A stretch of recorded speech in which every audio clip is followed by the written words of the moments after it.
El Señor esté con ustedes. Proclamación del Santo Evangelio según San Lucas.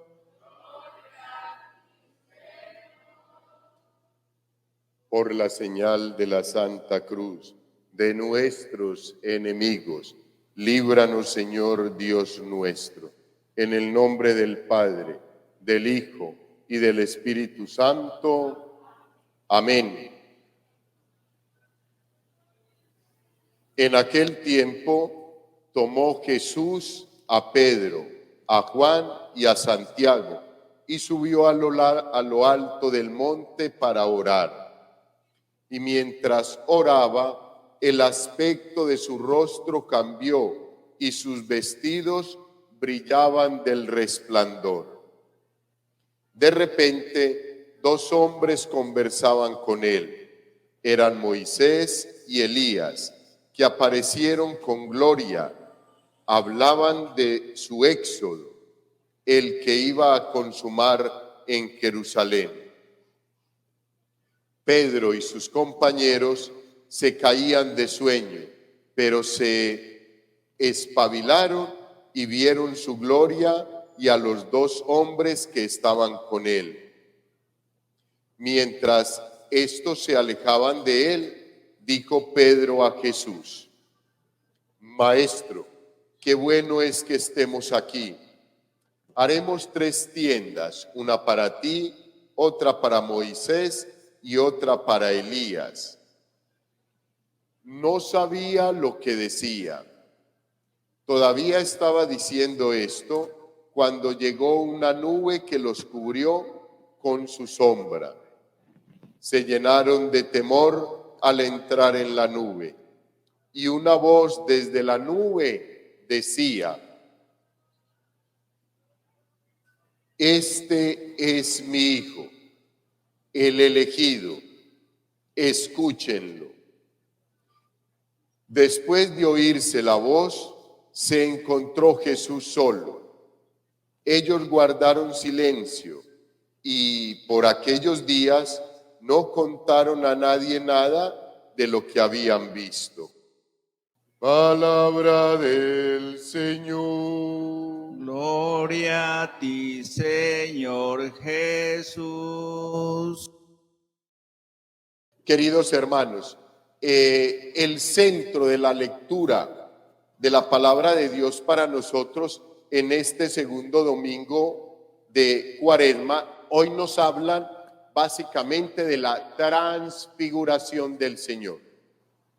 Esta es una de las traducciones en donde nos recuerda que el Señor se lleva a Pedro, Santiago y Juan a lo alto, a orar, a orar. Él no les dijo: muchachos, vamos, que me voy a transfigurar para que ustedes vean qué tan poderoso soy yo. No, se los llevó a orar. Lo que pasa es que en la oración, el Señor, en el momento en que hablaba con el Padre, los discípulos vieron que su rostro cambió y de un momento a otro se transfiguró y una nube los cubrió y aparecieron en medio de ellos Moisés y Elías, que son los representantes, Moisés de la ley y Elías del profetismo, hijos, y estaban allí hablando con el Señor Jesús. Pedro, muy especialmente, se llenó de emoción, de gozo, de alegría, de felicidad, porque con lo que les acabo de decir, que es la lectura bíblica, ¿dónde estaban? En el cielo, hijos, estaban en el cielo. El Señor le permitió a Pedro, Santiago y Juan que conocieran qué era lo que Él les había hablado, qué era lo que Él les estaba prometiendo, qué era lo que les esperaba, si perseveraban en la fe, si perseveraban en el caminar con el Señor. Hijos, hace 8 días ¿Cuál fue el tema central del Evangelio? Padre, las tentaciones de Jesús. Hijos, hace 8 días mirábamos en el primer domingo de Cuaresma las tentaciones del Señor Jesús. Hoy vemos cómo el Señor Jesús se transfigura.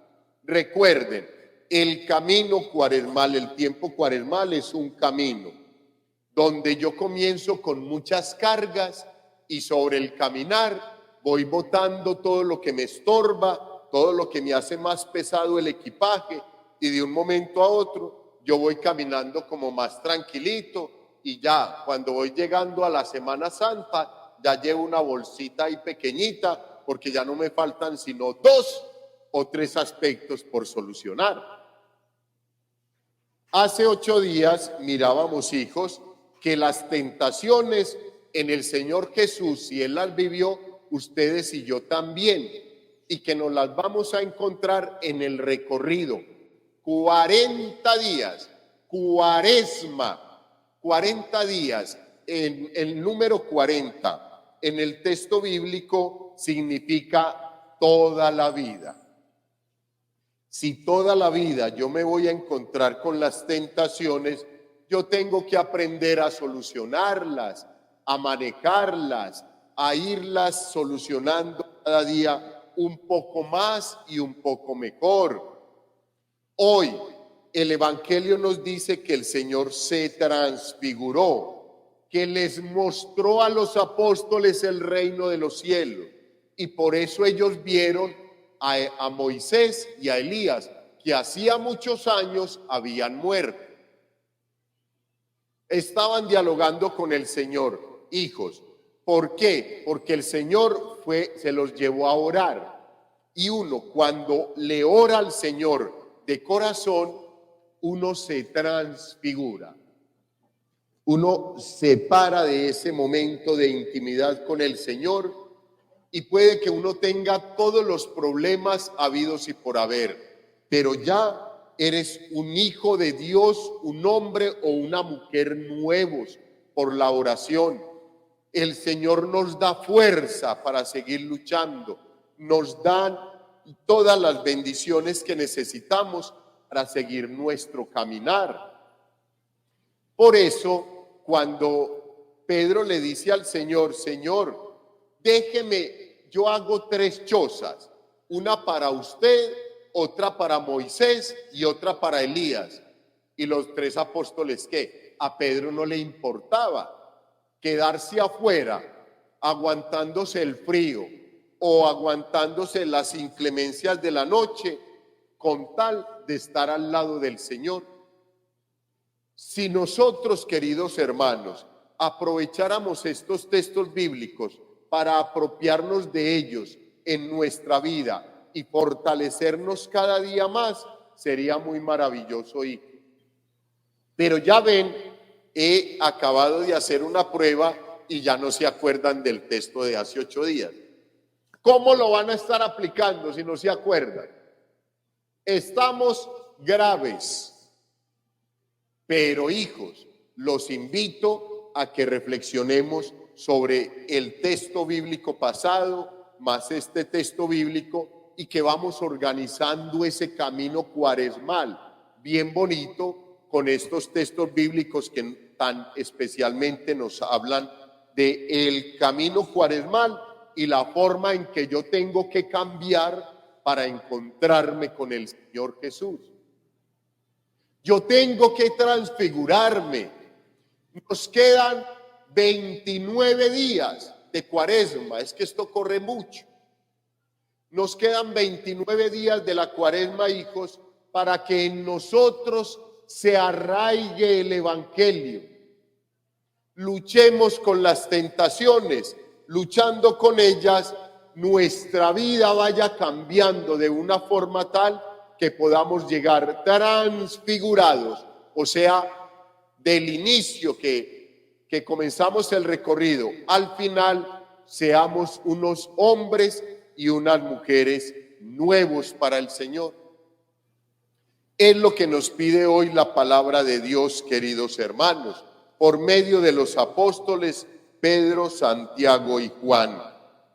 Hijos, Maestro, qué bueno es que estemos aquí, le dice Pedro al Señor. ¿Tú has sentido eso? Qué bueno estar acá en el templo.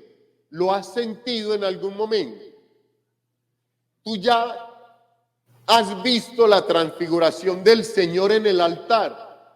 Hijos, lo que sucedió allá en el monte con Pedro, Santiago y Juan, lo vamos a vivir enseguidita, acá en el altar, cuando el pan y el vino que traigo como ofrenda se transformen en el cuerpo y en la sangre del Señor. Puede que no lo crean, pero es real, queridos hermanos.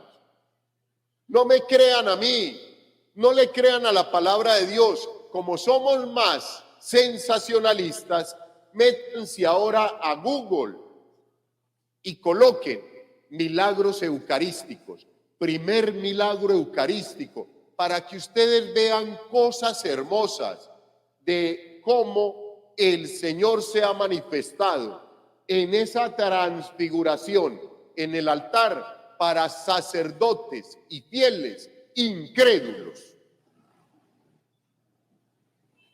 Cómo las hostias consagradas han derramado gotas de sangre y cómo el vino se ha transformado en la sangre del Señor y en músculo del miocardio, que es el corazón, hijos, corazón de Cristo. No utilicen el internet para bobadas, métanse allá para que vengan la próxima vez a la celebración eucarística deseosos de vivir en realidad el misterio. Primer milagro eucarístico, milagros eucarísticos. ¿Qué ha sucedido? ¿Qué son los milagros eucarísticos? Para que vean las imágenes y los videos maravillosos, hijos, de cómo es real lo que enseguida vamos a vivir ahí en el altar, que es lo mismo que vivieron Pedro, Santiago y Juan allá en el monte Tabor. Ya sabes por la preparación que es pecado no venir a la celebración eucarística el domingo. Es pecado mortal no venir a la celebración eucarística el domingo. Hijos, por último y para terminar la homilía, hago referencia a algo que me apasiona, pero que nunca lo he hecho desde la predicación, el púlpito, el ambón o el altar, y es la política. Yo no les voy a decir por quién van a votar, ni voy a hacer referencia absolutamente a nadie. Todos, como ciudadanos de este hermoso país que se lo está tragando la incoherencia que nuestros dirigentes nos muestran en el momento de las elecciones y que al momento de llegar allá hacen totalmente lo contrario. Esa es mi invitación. Con responsabilidad, ustedes y yo podamos sentarnos, tomar una determinación o al menos tener la opción y venir y presentársela al Señor en la celebración eucarística para que Él nos diga, para que Él nos guíe, para que su Santo Espíritu nos ilumine tomar la mejor elección por una persona, hijos, transparente de conciencia, que en sus labios no esté propiciar la guerra, que en sus labios no esté matar a los niños, que en sus labios no esté el aborto, que en sus labios no hayan palabras de degradación del ser humano y de acabar con la fe y el amor que todos hemos aprendido de nuestros hogares. Que mañana sea el momento para elegir, tomar una elección y elegir por un candidato, hijos, que se acerque lo más posible a un hombre honesto, a una mujer honesta y transparente de conciencia, que sepa hacer las cosas. Pero si ustedes detrás de estas personas o candidatos encuentran que hay procesos jurídicos en contra de ellos, que son los que prometen hacer una cantidad de cosas que en la lógica no lo van a poder hacer, pues, hijos, por ahí no es la situación. Hay que votar por hombres y mujeres que hayan demostrado que en su trabajo hasta este momento no tienen absolutamente nada que deberle a la justicia. No hay escándalos de corrupción, que no haya absolutamente nada de eso. Para ver, queridos hermanos, si un día podemos renovar la Corte Suprema de Justicia, el Congreso, el Senado, y mañana o pasado mañana elegir de la misma forma un presidente que ayude a dinamizar a este hermoso país, al país del Sagrado Corazón de Jesús, que todos llegan allá con deseos de desangrarlo.